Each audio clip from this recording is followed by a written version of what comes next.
Hello everybody, it's Analysing Anfield. Liverpool are still top of the league and the old Liverpool are back. I don't mind saying that as well, to be honest. I feel like they are back. Josh Williams, Kristian Walsh here, bringing all the analytics and statistics around Liverpool Football Club. Josh, 3-1, how are you feeling? I'm feeling better this week. It feels like we actually deserve it this week. There was no scraping over the line this time around, was there? I felt like last week, I listened back to the episode actually just before the Arsenal game, and I did as well, and I felt negative. Yeah, really negative. It felt like it came across far more negative than it should have been. Yeah, Liverpool were top of the league with 6 points. They've won the Super Cup, and there's me and you with rosary beads in our hands, going, "Please God, can we please get out of this with a point?" Yeah, no, I think I was under no illusion that we were going to win. I felt confident that we were going to win, but maybe just the usual Liverpool standards. I thought it'd be a bit more end to end and things like that. So I felt the need to stress that on the pod, but listening back, it did feel a bit, we're not going to win, we're going to win, you know what I mean, that kind of thing, and it wasn't, it wasn't intended to come up across like that. It was supposed to be a bit more like, we're going to have to deal with a couple more threats than maybe last season or that kind of thing, but... Which they did. I mean, speak for yourself, because yes, I know for the fact that you were confident. Myself, I was a little bit less confident, and my head did fall off a couple of times during that podcast. But Liverpool got through it. They won 3-1 and they looked very, very good, Josh. So we'll crack on. We'll start with the game at Anfield. And I suppose it's probably unfair to start with this because Liverpool were so good. But let's just start with Unai Emery and how he set up, because I think this very much played into the way the game unfolded. He went with a diamond, a 4-4-2 diamond, and I think we did sort of discuss how Arsenal might set up, and we were talking about Pepe, Aubameyang and Lacazette. He did actually give two of them a run out, but it wasn't the two we were expecting. It wasn't the two that he's been given a run out for the start of the season. Lacazette this time was benched, and Pepe and Aubameyang started. Was this a mistake, and did this pretty much play into Liverpool's hands? I think it was an interesting choice. When I seen the teams initially, because I was doing a game, my first thought was he's playing 4 central midfielders there. And as far as I'm aware, I can't remember the last time he played a diamond, but it will have been a while, I think, and especially to do it away at Anfield. Just thought it was a bit of an odd decision. But, you know, looking back at it, I have got a bit more understanding of what he was doing, and I tweeted the day after the game, because a cycle between the posts, yes. tweeted the formation graphic from the match. The 2-3-5. It's just mad. It's genuinely mad. 2-5-3 it was actually. 2-5-3. Yeah. And it's hard to believe that can be an intentional ploy, but I actually think it was. I mean, it's worth mentioning beforehand that I don't think anything Arsenal could have done tactically, I don't think he could have stopped Liverpool on the day. I think it was always going to be a Liverpool win. Is that where Liverpool are at now? Yeah, I think Arsenal didn't stand a chance. I mean, this is very easy to say in hindsight now that he should have tried this formation, but even if he did, he probably still would have lost. It's just a case of the way the match went. It was hard to believe that Arsenal willingly accepted to concede such territory and possession. And I think Arsenal's plan was basically just defend with 9 men. Block the centre of the pitch, hence the diamond. And, you know, if you're going to attack us, you have to go around us. Usually that would make a degree of sense, but I think considering Liverpool's fullbacks, it was just hard to believe on the day that he thought that would be, you know, a good approach to take. And then obviously, if you don't have any presence on the flanks, which Arsenal didn't because of the narrow diamond in the centre, Trent and Robertson are then going to be inclined to bomb on and play in the final third. Again, it sounds like Emery's made a mistake, but I think he'll have almost wanted that, with view to then leaving Van Dijk and Matip one-on-one with Aubameyang and Pepe, just as his sole means of, that's how we're going to find the goal. Just them two will do something for us on the break in the vast amount of space that's left. So, you know, I can see what his thinking was. I mean, it's relatively creative, but I think it's, you know, if you consider Liverpool's fullbacks, as I said, the deliveries they put in, the amount of goals Mane scored last season with his head. It was just a matter of time, I thought, till we broke the door down, basically. I think there was a reliance as well upon good deliveries from Andy Robertson, Trent Alexander-Arnold, and they weren't necessarily in there at the start. But what Liverpool did have eventually was somebody who's 6'4", 6'5" in the penalty area.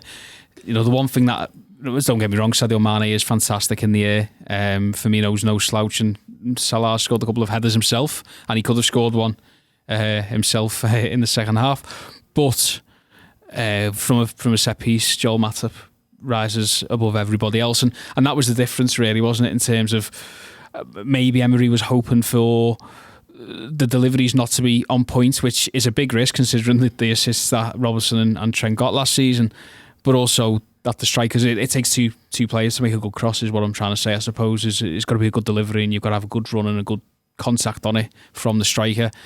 So when you actually put a 6'4" centre back in there, you've got a bit more of a chance, and that's what happened, because Liverpool were racking up the corners as well. They were getting the territory, and as you say, it was eventually going to pay.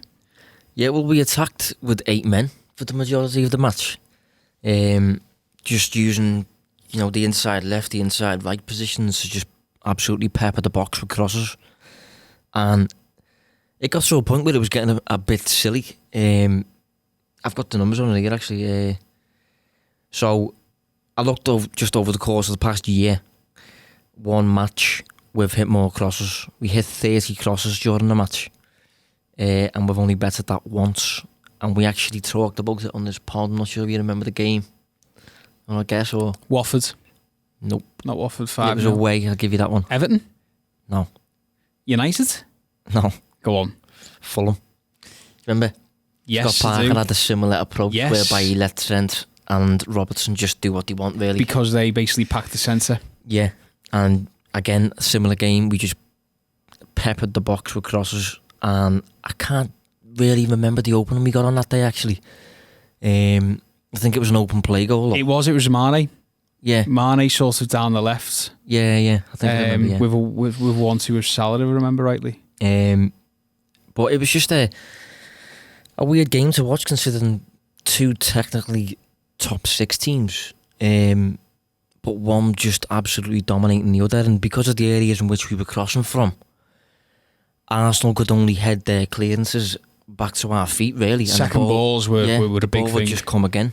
I think Arsenal will have expected that before the game. I think Emery will have drilled the centre-backs, his whole back four, in fact, just defend the penalty box and clear every ball that comes in. I think they cope relatively well. I think that did stem from our deliveries could have been a bit better. We could have positioned our attackers better in the box. I think sometimes there was maybe 2 players occupying the same zone. I think you need to space it out a little bit, kind of thing. But as I said, I did feel like it was a matter of time before we broke through. If it got to half time and it was still 0-0, could have been a different game. We don't know, but the approach was definitely different. I think that's fair to say. I don't think I want Arsenal to play that against Man City, by the way. No. Because, don't get me wrong, Aubameyang and Pepe up against, let's say, Otamendi and Stones, or even Laporte and Otamendi, fine. But could you imagine Man City with that space out wide, given the type of goal they score all the time? Yeah, I know. So 6 at the back, please, when you play them, Unai. So, you know... It reminded me of a similar approach to when Germany played Holland in the what's it called, the Nations League. There was a match where... was that when Gnabry went absolutely... Gnabry and Sane played as Germany's 2 strikers up against basically De Ligt and Van Dijk, and it was just like a 2v2, countless occasions. I think Van Dijk got the better of Gnabry on one occasion, just shrugged him off, very impressive. But on another occasion, Gnabry cut in from the corner of the box and finished. It was decent defending from Van Dijk at the time, but because the ball went in, Van Dijk got blamed on the likes of Twitter and things like that. So it was an interesting approach. Unique. I don't think we expected it at all. I think Klopp said that, but it didn't work at the end of the day. So it certainly did not. And just to focus on Liverpool then for a moment, it didn't work because Liverpool were so good. They had to be patient, and I think it shows that the fact that they've got so many weapons in their arsenal, no pun intended now, in terms of, they can't get it from open play, then they'll put in a cracking ball from a set piece and score that way. It's magnificent to see. But the pressing was back, Josh, and that was a big reason why Arsenal couldn't get out, because there was a statistic from Adam Bates, who works for Sky Sports, and this was at half time of the game. Arsenal were dispossessed in their own defensive third 8 times in the first half, which most by any team this season, which doesn't surprise me, but the most by Arsenal this decade. It's a big statement. It's huge, but you could see it physically happening time and time again. I don't know if it was. I don't really rate Xhaka anyway, but Xhaka was struggling. Guendouzi, Ceballos. Even I thought Willock had a decent game in transition, but he was getting caught on the ball. So it was just it was amazing to see Liverpool back to what felt like the Liverpool of last season. This felt like, against Norwich, it's sort of expected, the newly promoted side, and one that plays so open as Norwich, and even then it wasn't a 4-1. The XG says that. Southampton was a bit of a grind, which was 3 days after another grind in Istanbul. But Arsenal just felt like everything was back to what Liverpool do best.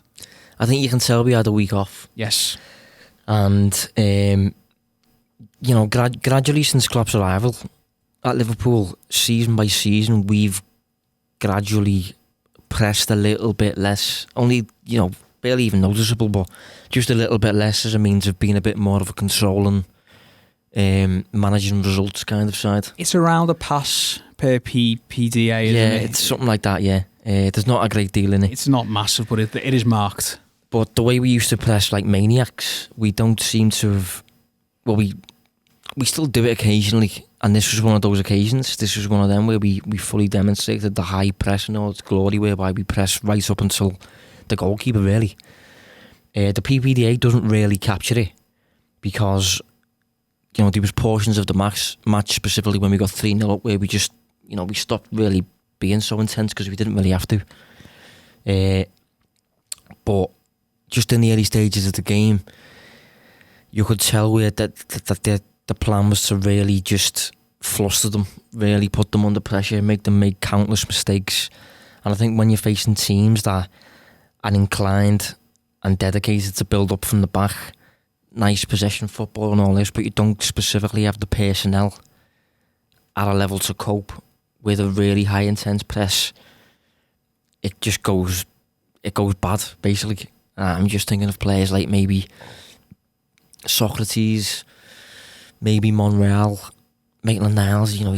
He's a kid in that environment. Guendouzi. It was just a risky approach to take at Anfield. I think it played into our hands, and it was good. It was good to see us impose that style, because although it's riskier and it maybe sometimes offers less control, it really does pump up the atmosphere. It makes it a cauldron at times. And as I said, when you're trying to play through that, when you're not even, the best technical player as it is, you're just going to make mistakes. And I think it really flustered Arsenal in the first, say, I'm not sure, first half an hour and maybe the first 20 minutes after half time. It just felt like they couldn't get a breather. And teams tend to struggle at Anfield when that's the case. I'd probably be a little bit unfair on Guendouzi there. I've just had a little look. Maitland-Niles 75% pass accuracy or success. Monreal 75. Compare that to Robertson, which is 93, and Trent, which is 80. Willock 85%, which for a central midfielder in that sort of situation. Fabinho got 93, Wijnaldum 98. I know it's different types of passes as well, and you can't compare chalk and cheese, but... Well, just as a little example here, we're going to talk a little tiny bit more about Ceballos in a minute, but just as an example, against Burnley last week, when he was this majestic player, God to myself. I mean, I still think he is, but this was just a bad game for him. He completed 91% of his 66 passes against Burnley. Against Liverpool, he only completed 83% of his 29 passes. So just a completely different game for him, and I think that's epitomised by Liverpool's pressing game and how it can fluster even the most composed and the most technical players. So the pressing is back, and then is it any coincidence that it felt like the defence was back to a large degree, and the performance in general. So the XG was 2.34 versus 0.68. That feels a little bit low. Is that why, Scout? Yeah. Feels a little bit low Arsenal-wise. I'm only just thinking of that Pepe chance, really, where Adrian saves it. But in general, the defence felt like it dealt with Arsenal's threats. I found it really interesting that Pepe was one of the first players I can remember. You just showed me there, so that's understat 0.99. It just XG is very much an interpretive model. So understat there, I've got Pepe's chances 0.38. White Scout had it at 0.2. So it's for understat, it's almost double. Yeah. I mean, White Scout does tend to be weird in certain areas. We've acknowledged that before. It is. I go more towards that than so would I, yeah. But even then, it's still a much better performance from Liverpool defensively. But what I saw from Pepe was something that I haven't really seen very often since Van Dijk came to Liverpool, and that was a manager who told his player to attack Virgil van Dijk. Yeah. I found that really interesting because normally, and I think Klopp said this himself in his post-match quotes to the Monday newspapers, but the fact that Trent's got a hell of a lot of work to do because he's not on Van Dijk's side, and what that means as well is the fact that teams just naturally attack down that side because they try and attack as far away from Virgil van Dijk as possible. Yeah. Which, by the way, sort of puts into context how good Joel Matip or Joe Gomez or even Dejan Lovren can be because they normally get targeted even though they're not a bad player. But Pepe was told to attack Van Dijk, and I think I wrote about it myself. Normally, Van Dijk wins 120, 108 on the scorecards. He probably won this one 119, 109 or 118, 110 because Pepe flustered him a little bit. He finally got dribbled past Virgil van Dijk. Finally happened, so we can finally stop talking about it. It was a competitive game. He got dribbled past. But Van Dijk just dusted himself down, and after that he was just imperious once again. Yeah, just on the whole performance and the defence being back, I think we had 24 shots to 7. And, we've been talking recently about shot counts, Liverpool shot counts, and how many we roughly allow on our goal per match. And we've been allowing over that lately. I think it was 10 against Southampton, 11 against Norwich, I think it was. So to go back to 7, obviously a positive sign. 24 shots, obviously you're out shooting your opponent by a serious amount there. So yeah, it bodes well for the whole improvement thing. I think it was definitely our best performance of the season so far. And on Pepe, it doesn't overly surprise me. One of the things I pointed out when we were, we've talked about him a little bit on this pod, and I've tweeted about him a little bit. He's a very, very unpredictable player. Hard to, he's all over the place, but to an extent whereby sometimes it works in his favour. Just that hard to pin down, chaotic type of player, and I don't think he quite knows where he's going. So, considering Van Dijk is the type of player to, assess a decision before he makes it and assess situations and remain composed. If you're dealing with a player who's just all over the place, it makes that a lot trickier. I think on the whole, Van Dijk, not a solid game for me, but I understand what you're saying there in terms of Pepe giving him a difficult game. Thought he was, considering it was his first Premier League start and it was at Anfield, I thought he did quite well. I think you can see why teams were linked with him. I think he's definitely got something there. He's still very raw. He's only 24. Yeah, he might even be younger than that, actually. I'm not sure. So we have checking that, but I don't know. I think one of the things I said about him is that he's a bit of a mix of Salah and Zaha for me.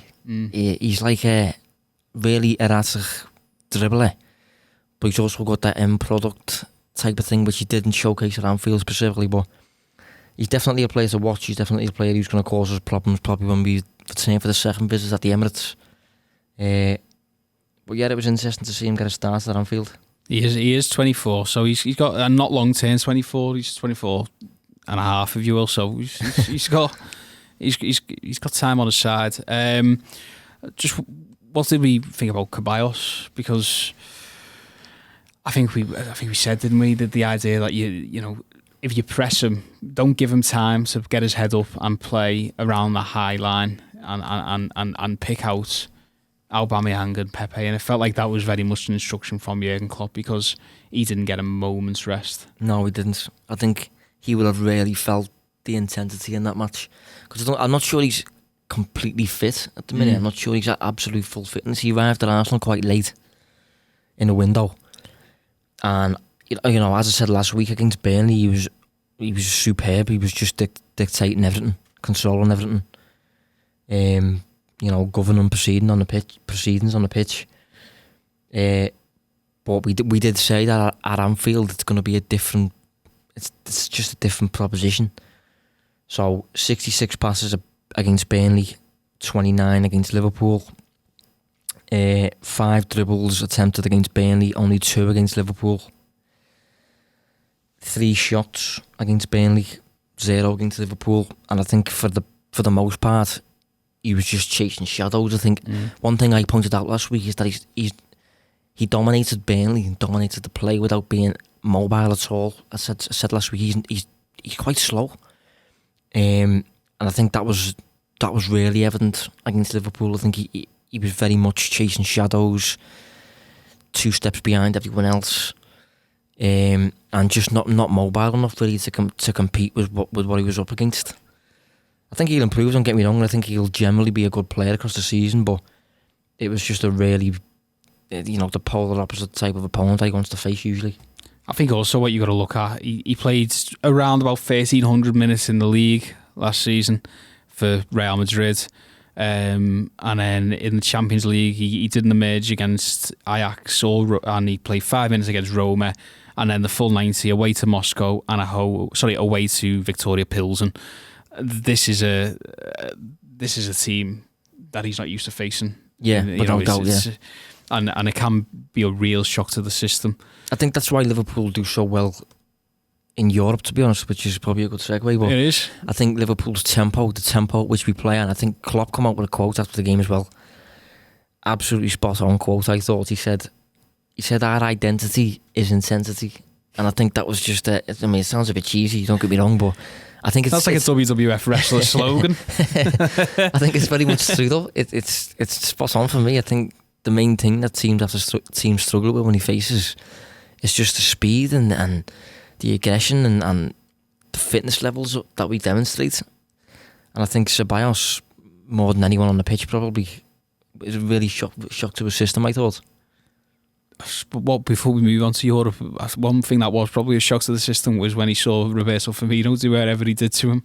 Yeah, that was crazy. The ball. What, have you ever seen anything like that? Well, at the time, I thought he maybe played a pass and it bounced off Ceballos' foot and went up. So after the match, when I saw the replay and Firmino had flicked it up himself, I couldn't get my head around it. It was a very strange thing to do mid-game. But that's what he is, isn't he? Yeah. He's got to score. He's got to score an absolute worldie. And I'm talking Suarez, Norwich-esque worldie. You can just tell. Yeah. He had that little sighter against Norwich, didn't he? Where he hit it on the turn. He's tried that. You can just tell he's lining something up. Roberto Firmino. His goal against Southampton was decent enough, to be fair to him. Okay, so we'll park Arsenal, and we will look forward to getting back to the Emirates. I'm not sure when they head there actually, but. They can't come back to Anfield soon enough, to be honest. Given how Liverpool normally turn them over now and do it quite handsomely. And so before we move on to Burnley, because that's still a fair few days away, we will talk about Europe, Josh, because on Thursday it's the Champions League draw. Liverpool, lest we forget, in case we need reminders, are the champions of Europe. They are the reigning, defending, current holders of the Champions League. So they're in pot 1 as the champions. That means they can't face teams like Chelsea. I can't believe Chelsea are a pot 1 team. I mean, it's because they won the Europa League. Very lucky. My word. They're the one everybody wants, apart from Zenit. So Zenit, Barcelona, Man City, Juventus, Bayern and PSG. They're, of course, all the champions from their respective leagues. So before we talk about the actual draw, Josh, you just mentioned it there about teams not being able to cope with the intensity. I think at the start of the season, we both tipped Liverpool to win the Champions League again. It's just difficult to see us suffering defeat over 2 legs. I think you've really got to deal with an animal, really, when you think about it. That's going to get called up in February, isn't it? When Liverpool get knocked out by Porto. Yeah, I mean, don't get me wrong. No, I mean, yeah, it was actually it can't be Porto. Yeah, they are. Yeah, that means finally we can't draw them. We can't draw them. Yeah. But I don't know. I think it's just difficult. Liverpool just look like an unbeatable team in Europe at times. Over 2 legs. Over 2 legs, yeah.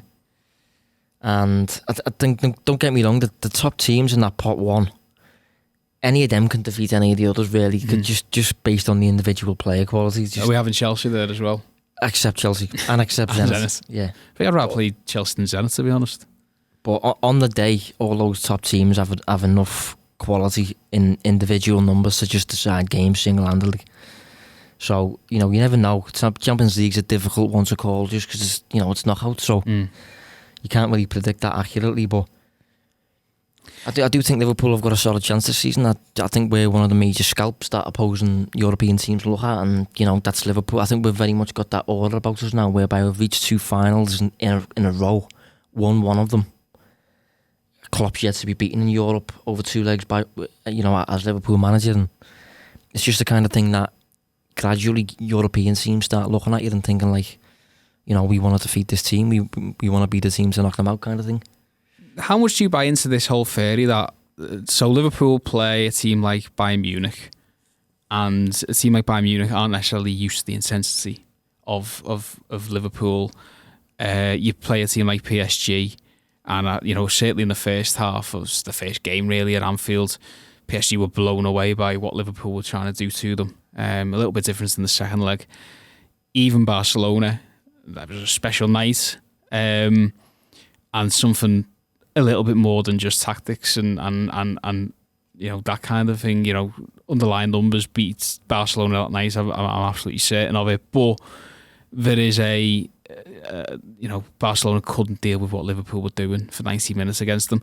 So how much do you buy into that idea that these teams who dominate their leagues, and it's fair to say, we might as well say it, Liverpool and Man City are dominating their league right now. It's not like it's a million miles away. If you take Liverpool out of the Premier League, then Man City are just like PSG, Bayern. To be fair, Bayern didn't dominate it. He went to the last stage, didn't he? Juventus, I'm thinking of there. But these are all 1 or 2 team leagues. At least with Liverpool and City, you have got, in theory, Arsenal, Chelsea, Tottenham, Manchester United. How much does that matter for Liverpool? Is that a big advantage that they're in such a competitive league? I do think it is, yeah. I think when you're playing these teams, especially the likes of Barcelona and maybe Juventus and teams like this, they used to playing at a comfortable pace, really. The games over there are a lot more, say in Spain, a lot more possession based. I think in Italy they're a lot more tactical. They're not specifically physical. They're not. And I think England at the minute is leading the whole fitness aspect of the game. Liverpool have to be at absolute top level every week just to compete with Man City, and Man City are aware of the same. And I think when we faced Barcelona last season, I think it really told. I think Messi said after the game, and I've used this quote a couple of times in some of the articles I wrote since. He said, even after the first game when he won 3-0, Messi, this is according to Guillaume Balaguer, Messi apparently said to his teammates that the game was played at Liverpool's pace, and he said his team, he and his team were exhausted and they wouldn't be able to play at that pace again, and that's what happened, and they ended up suffering the 4-0 defeat. I think Bayern as well, when we went over to Bayern, you could just really tell that around the 60-minute mark, whereby Bayern had to get in the game still. They were down, they were 2-1 down, I think, at the time. They couldn't, just because they couldn't match. And anyone that's played football, if you're playing against players or a team who are just physically better than you, fitter, faster, stronger, more stamina about them, it does the majority of the work, really does. And I think Liverpool at the minute are the fastest and fittest team in the world for me, alongside probably Manchester City. And it's it's ultimately really, really difficult for teams to deal with, especially considering they play week after week in their own European foreign league and have to play Liverpool in a one-off or maybe two-match playoff. It's just a real shock to the system for them. And it's not for Liverpool. It goes the other way for Liverpool. It makes things almost easier because, you know, they're used to a tougher game. I was just about to say it's almost it's oil and water, isn't it, for the opposing team, because you can't deal with that pace. You try and take the sting out of a game, but you can't because it's so quick. It's not like it's.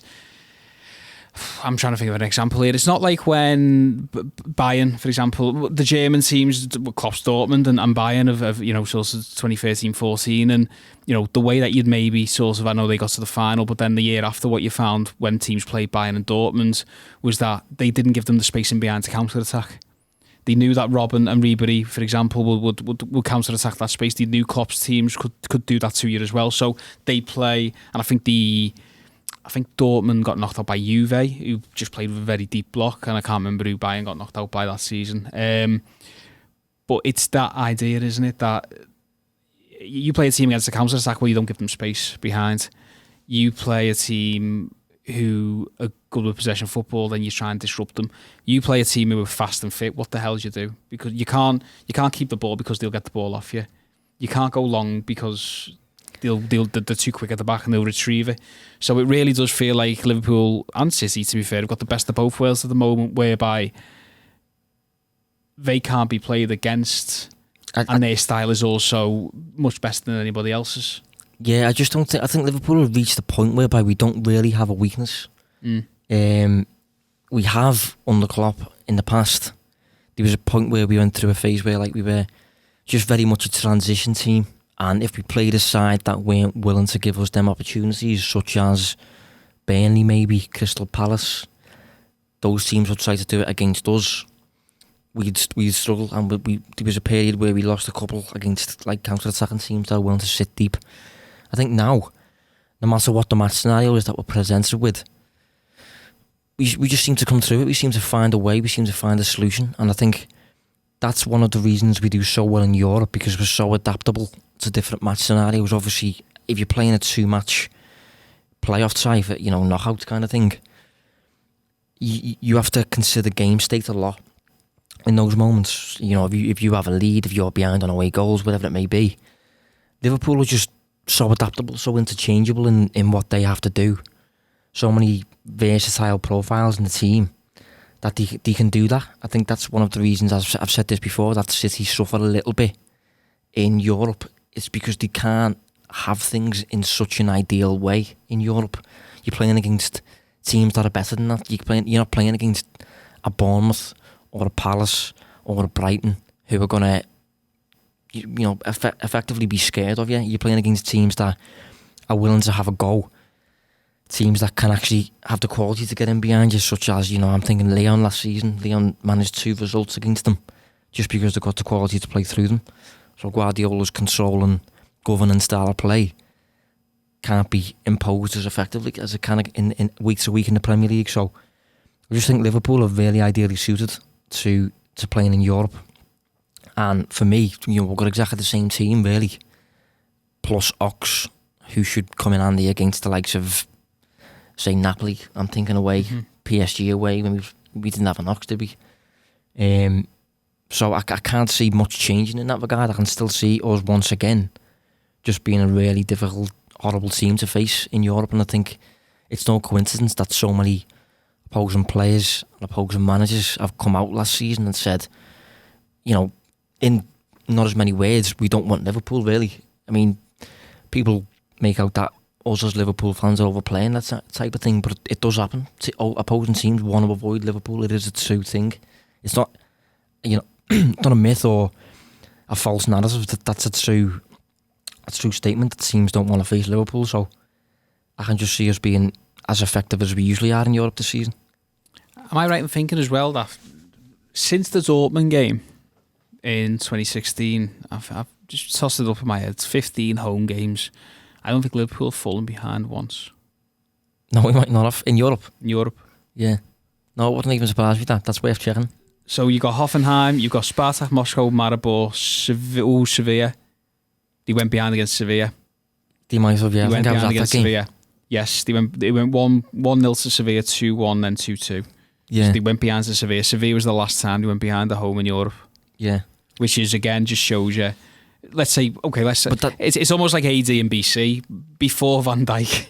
Yeah. BVD, before but Van Dijk. If that happens though, the fact that we aren't going behind so often, that allows us then to dictate the game state. That's why when you say game state, it just got the cogs turning. Yeah, so if opposing teams have to then start basically coming out to get back in the game, we've obviously got that transition past whereby we would rely on a counter-attack. So we're just a really horrible team to come up with a tactical game plan to play against, and just was so well suited to changing match scenarios.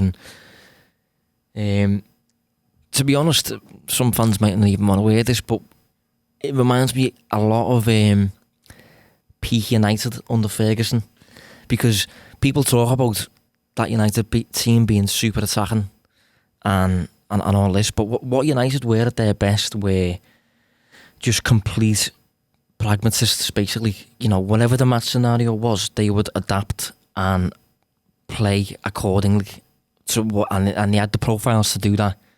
If they had to counter-attack, they would. If they had to play a possession game, they would. If they had to soak pressure, they would. Whatever it may be. And Liverpool are very much like that at the minute. So, it's a positive comparison that I'm trying to make there, but, It feels like we're comparing Liverpool and United far too much, but I suppose that goes to show you, because the United teams that we do reference Liverpool against, ones that have won Champions Leagues, the ones that have won Premier Leagues, they're some of the greatest sides I ever watched. I didn't like watching it because they were so good, but ultimately in the grand context of British football, some of the best sides in the last 50 years.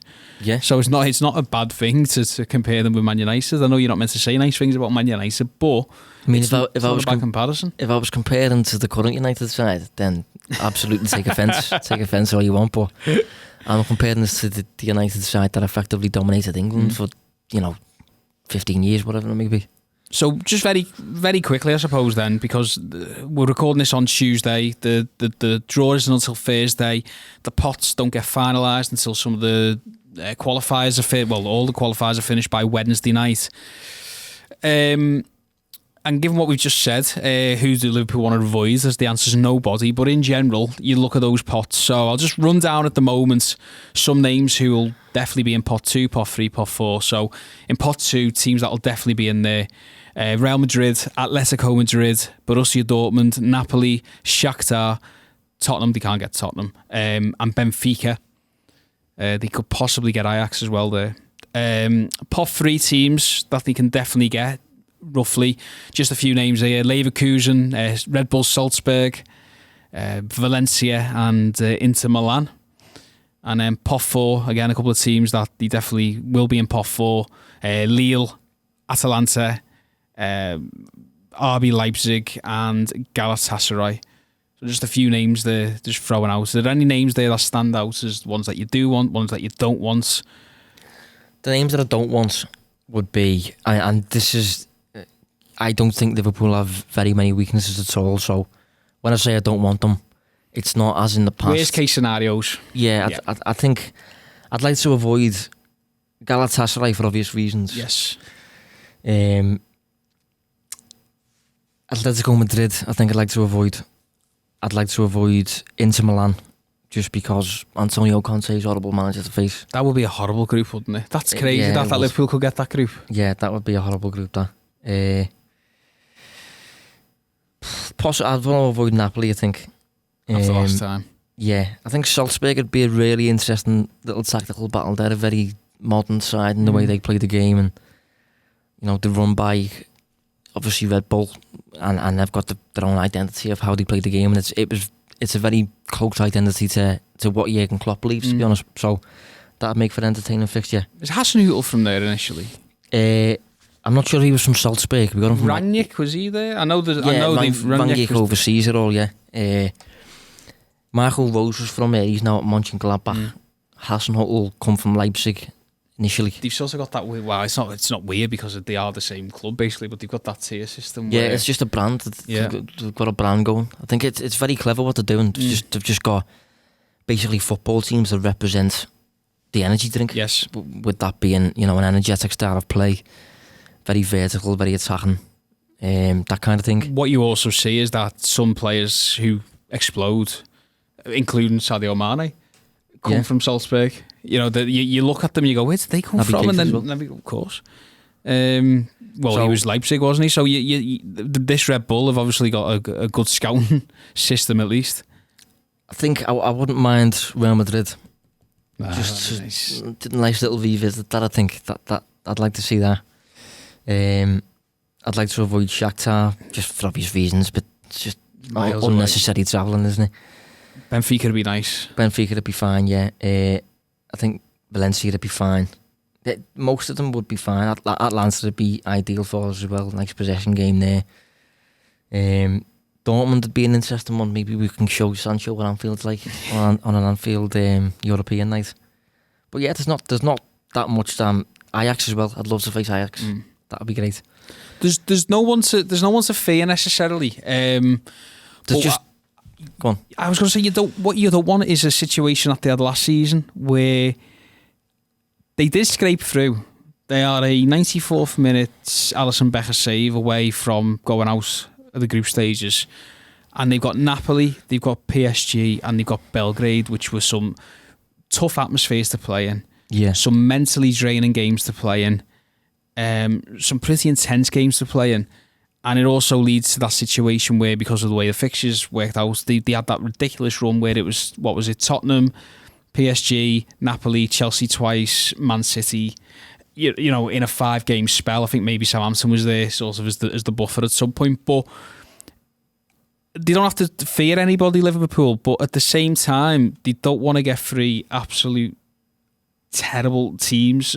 They beat them all on the day, no problem. They beat them all over 2 legs, but if you put them all into one group, it just drains you a little bit. I think that's it. I think in an ideal world, we'll get teams that are generally possession orientated and play with a relatively low intensity compared to us, not particularly draining. That's why I'd like, this isn't a knock of any of these teams either, but that's why I'd like teams like Atlanta, Valencia, Benfica, yeah. They lost 6 out of 6 last season in the group stage. Just teams like that are, they're relatively close by. They're not going to be particularly demanding. Lille, yeah. They just lost Pepe, haven't they? Yeah, they're not going to be particularly intense atmospheres. I think it's nice to get even Real Madrid. I don't think Real Madrid would be particularly bad. No.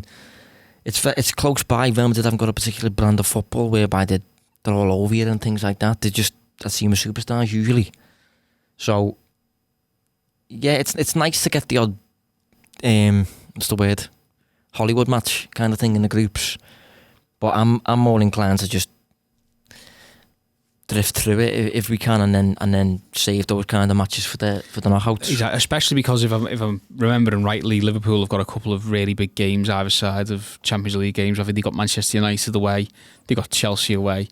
You don't want to sort of be going to, let's say, it's not far away, but you don't want to drain a game against Atletico. Yeah. On the Wednesday, and then you've got to play United on the Saturday, for example. You don't want that. It will be the other way around. You don't want to play United on the Saturday and then go to Atletico on the Tuesday. That's not what you want. So for that reason, I'd look at Atletico there as the worst case scenario for pot 2. I'd probably look again at Inter Milan for pot 3, and maybe even Leipzig for pot 4. I know it's not far away, that would be a fairly entertaining game. It'd be entertaining. They'd get space. Young Boys would be an interesting one. They haven't actually qualified yet, but there's that. I think they've still got that plastic pitch. Oh yeah. So Klopp would be worthwhile looking at and listening into what he says. So we await that, and we might even do our analysing Anfield extra time on that draw. We'll have to see. If you haven't checked it out yet, it's on YouTube. We did the first one about Fabinho and the high line. So if you go onto the Blood Red YouTube channel, you might even be watching this on the Blood Red YouTube channel, because not only is this a podcast now, but it's also a video. So head over there, and we do like a 10-15 minute segment every week about other little bits and bobs around Liverpool and analytics. So Josh, we will finish by talking about Burnley, one of your favourite teams. They're an absolute basket case of a club, aren't they, on the field? Witchcraft. Sean Dyche, the witch. So basically, they forget all things that you know about XG and about shot counts and about just everything, basically, because you can't analyse Burnley. No, not really. Analysing Turf Moor would be a very short pod. Yeah. Or a very long one. I don't know how it'd go, but Analysing Ashley Barnes. Analysing, I'll be banging to that. We'll talk about Ashley in a minute. Yeah, we are, yeah. Some XG, that. But he plays 4-4-2. Dyche, we know what to expect from them, but you know, you've still got to expect the unexpected.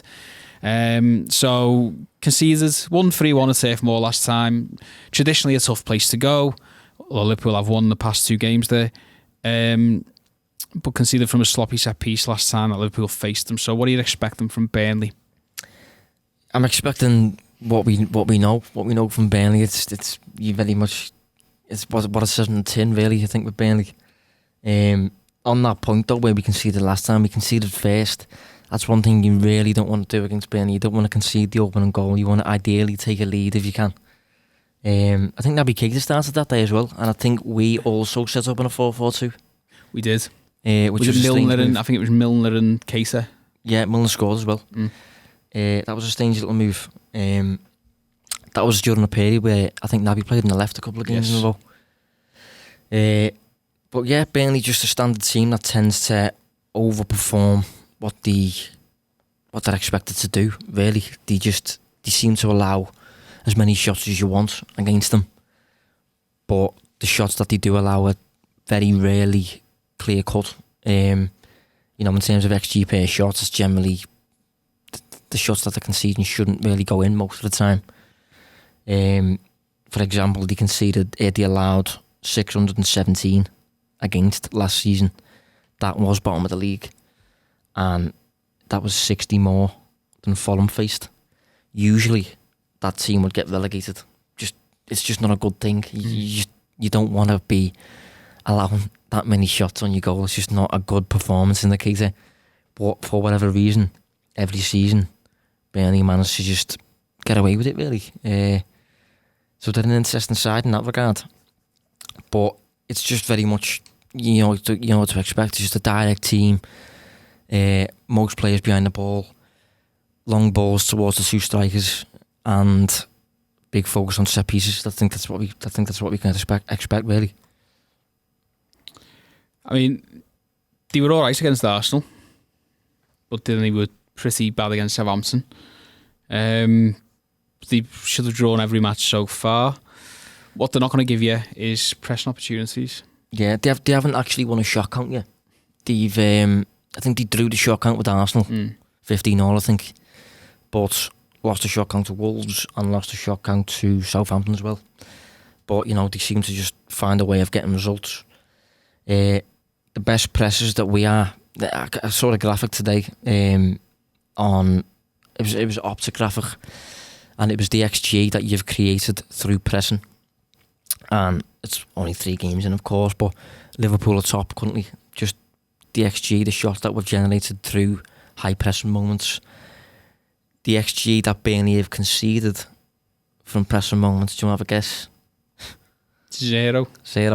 Not a single shot conceded yet, or faced on their goal, whatever you want to call it, by being pressed in the own half. So that's completely out the window.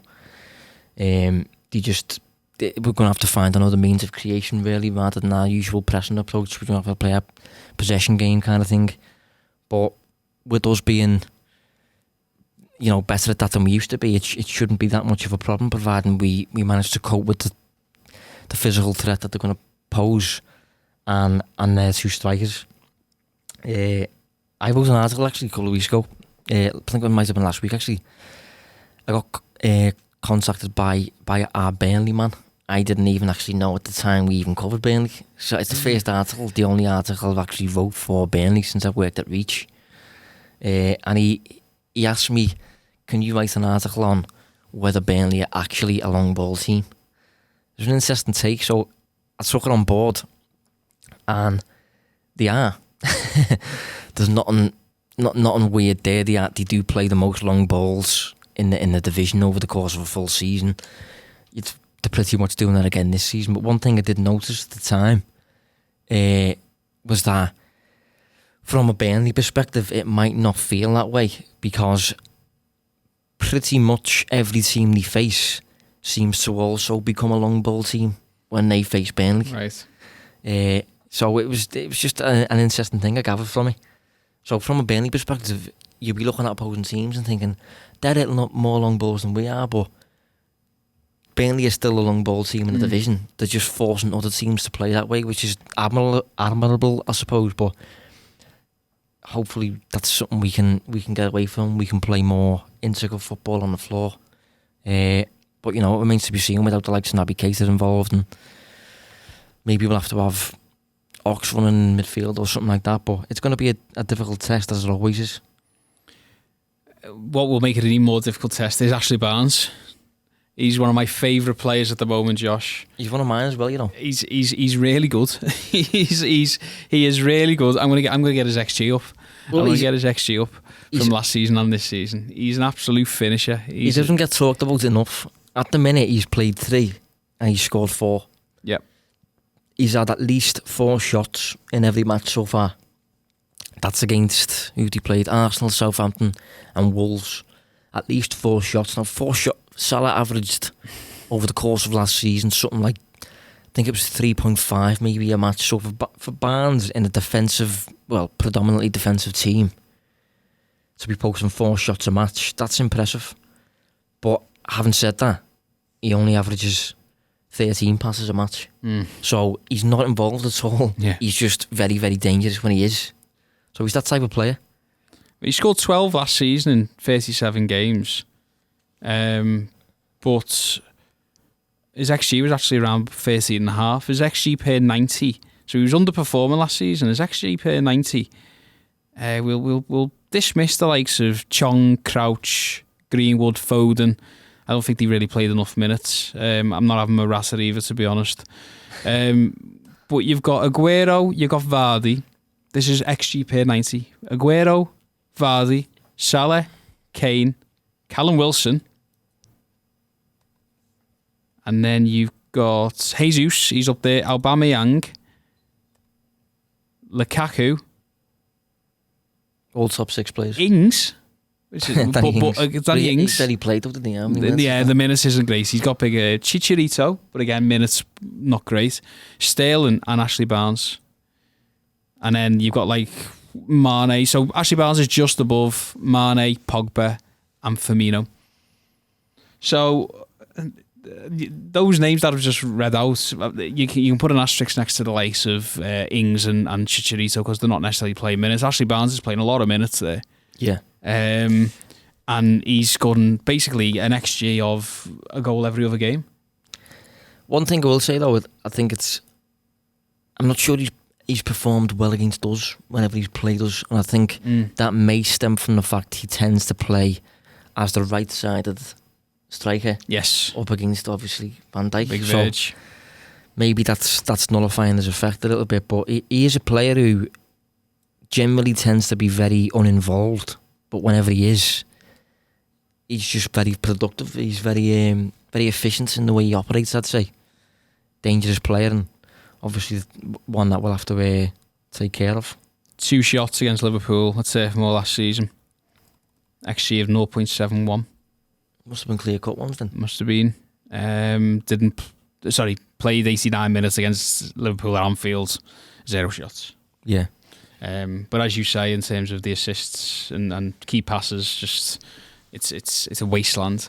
But he's a good striker. He is. Yeah, he's 29 now, so this maybe his peak that we're experiencing at the minute. Maybe, you know. And he can also qualify for Austria, which is one of my favourite shouts. Yeah. He's better than Arnautovic. So how do you see it going, Josh? Is this something to worry about for Liverpool? Is this a game where we have to be a little bit concerned? It feels a little bit to me like the Leicester game last season where Liverpool have won 3 out of 3. This is the 4th, just before the international break. It feels like there's a lot of pressure on, but it also feels like Liverpool are ultimately good enough to come away with the 3 points and quite comfortably as long as they allow it. Yeah, I think it's always a worry for me. I don't like playing Burnley away. It's just a tricky It's like fixture. Stoke, isn't it? Even though Liverpool used to win a Stoke routinely by the end of it. Yeah, I think obviously on this podcast we're very like performance focused, process focused, rather than just looking solely at outcomes and results. On the performance level, Liverpool should absolutely destroy Burnley, but it's just you have to consider a bit more than that with Burnley because their performances aren't always based on like the past 5 seasons, but their performances don't tend to capture their results very well. That's why we just define them as a very odd team. But it's just got to be a case of, keeping your head, playing a bit streetwise. Do not concede the first goal. I'm not looking forward to set pieces because I think it's reasonable to expect them to be pinpointing at Adrian, really. And of course, Alisson made that incredible save. Yeah, I remember that. Yeah, at Turf Moor.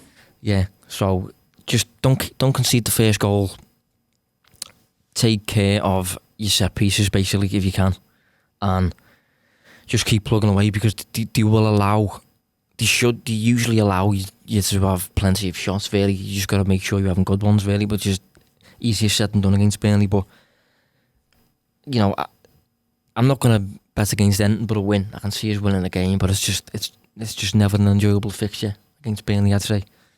Most definitely not, but let's hope that Liverpool can get the 3 points. I'm feeling alright about it. I think they'll come out the week off. What you've got to remember about that 3-1 is that it came after the grueling Merseyside derby. That's a good point, yeah. We have got a week to prepare for this year. Whereas it felt like Liverpool were spluttering over the line against Everton until Big Div nodded that home from a yard, and then it felt like that was a big mental barrier to cross, and they did eventually, but it felt like it was a real struggle.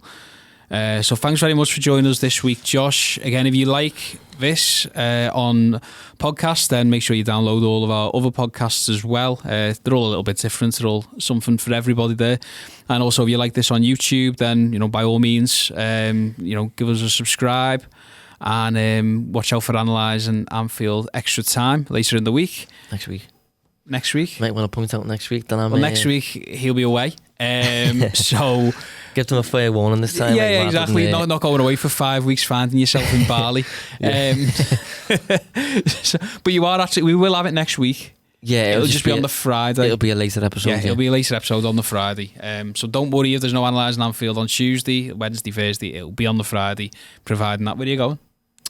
I'm going to Nice. Nice, nice. Yeah. Hey, they've just been taken over. You can do a bit of a scouting report. Yeah. By a Brit as well. By that proper Brexit Brit. Yeah. The richest man in Britain, I think it is. Yeah. Oh God. I think he was linked with Chelsea actually as well. So yeah, you can come back and tell us how. I don't even know who's it. Well, Patrick Vieira's the manager. Is he still the manager there? I think he's still the manager. He's been Nice for a while. I'll tell you what. This will be good. They've got a good little right back though. That Yusuf Attal didn't get picked up during the summer. They've got a right back called Attal who dribbles a ridiculous amount, more than the average fullback certainly. Yusuf, the Algerian. Yeah, Attal, yeah. But when I looked into him last season, he was dribbling about as frequently per 90 as Hazard and Neymar, which is that's incredible. And I think in one match, I think he scored a hat-trick as well. So I'm surprised he didn't get snapped up during the summer, as I said, but he's a weird type of player. They've got that Walter Benitez as well, haven't they? Yeah. I'm on the wiki page, so I am cheating, but just looking, they have, yeah. Walter Benitez, who's on the underlying numbers, a very good goalkeeper. Yeah. And they've also got 2 players from Martinique. So there we go. Yeah. I think we can launch another pod here, a niche pod. Yeah, a full podcast on how my holiday went. Definitely. I'm also what Josh will be doing on Liverpool.com at times this season. We trialled it for the Arsenal match and it went down really well. If you like this sort of insight and you like this sort of analysis, we now give it to you in real time. We now give it to you as the game's happening on Liverpool.com as a live blog. Josh was there basically analysing everything that was going on in Liverpool versus Arsenal. Some very astute observations, including, oh my God, why is Unai Emery given Liverpool's fullbacks all of this time and space? And it pretty much proved to be right. So throw a lot of information your way there. Make sure you rewind, have a little listen, but basically new live blog on Liverpool.com. You can download all of our podcasts on on Apple or Spotify, however you want to do that. You can watch all of our podcasts and some excellent new videos on our Blood Red YouTube channel, and you can also hear from Judith Chalmers over here next week, and he can tell you how niche went. Thanks very much for watching us this week. We'll be back next week on Friday. Josh with a tan, and hopefully Liverpool have got 3 points in the bank.